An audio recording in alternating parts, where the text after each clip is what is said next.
दोस्तों इस वीडियो में कतर के बारे में कुछ अहम इंपॉर्टेंट अपडेट आप लोगों के साथ में शेयर करने वाला हूं, तो वीडियो को लास्ट तक जरूर देखें। चलिए इस वीडियो को हम कंटिन्यू करते हैं।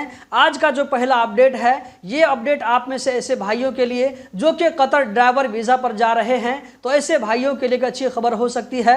यहां पर आप लोगों को रेफरेंस नजर आ रहा होगा, MOI कतर की तरफ से कहा जा रहा है कि ऐसे लोग जिनका कतर वीजा सेंटर में मेडिकल होता है और उनका प्रोफेशन अगर ड्राइवर होता है, तो ऐसे लोगों का कतर वीजा सेंटर में ही आई टेस्ट ले लिया जाएगा। कतर पहुंचने के बाद में इन लोगों का जो है दोबारा आई टेस्ट नहीं होगा। यहां पर आप लोगों को अगला अपडेट नजर आ रहा होगा जो कि ministry of commerce and industry की तरफ से है। यहां पर कहा जा रहा है कि 2025 के अंदर में कतर की मार्केट में कतर का जो है लोकल प्रोडक्ट को, जिसकी तादाद यहां पर 70 बताई जा रही है, तो 2025 के अंदर में 70 लोकल प्रोडक्ट को कतर में लॉन्च किया जा रहा है। तो अब जो है आप लोगों को बाहरी प्रोडक्ट के साथ साथ में कतर के लोकल प्रोडक्ट भी देखने को मिलेंगे, यूज करने को मिलेंगे।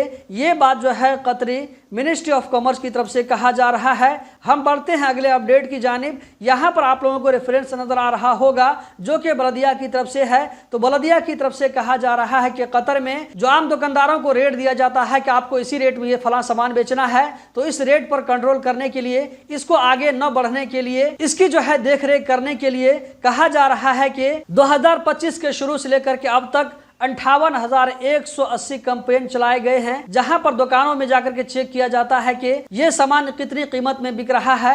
ये जो है बलदिया के रूल को वायलेशन तो नहीं कर रहा है।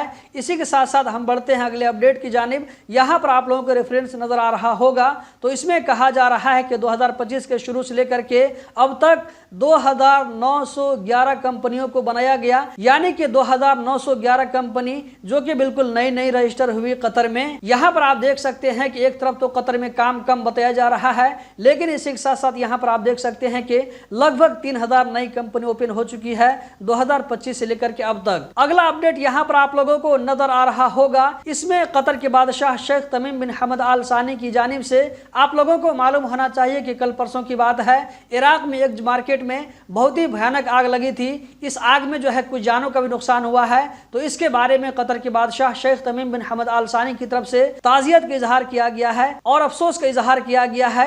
इसी तरह इस वाकये में जो घायल हैं उनके लिए दुआ दी गई है कि वो जल्द से जल्द शिफायाब हों। इसी के साथ साथ यहाँ पर आप लोगों को आज का जो है लास्ट अपडेट नजर आ रहा होगा। ये अपडेट गवर्नमेंट ऑफ कतर की तरफ से है, जहां पर कहा जा रहा है, आप लोगों को मालूम होना चाहिए कि 2-3 दिन पहले इसराइल की तरफ से सीरिया पर ताबड़तोड़ हमले किए गए, जिसमें बहुत कुछ नुकसान हुआ। तो इस हमले को निंदा करते हुए, इस हमले के खिलाफ एहतजाज करते हुए कतर गवर्नमेंट तरफ से ये बयान जारी किया गया है। दोस्तों इस वीडियो में इतना ही।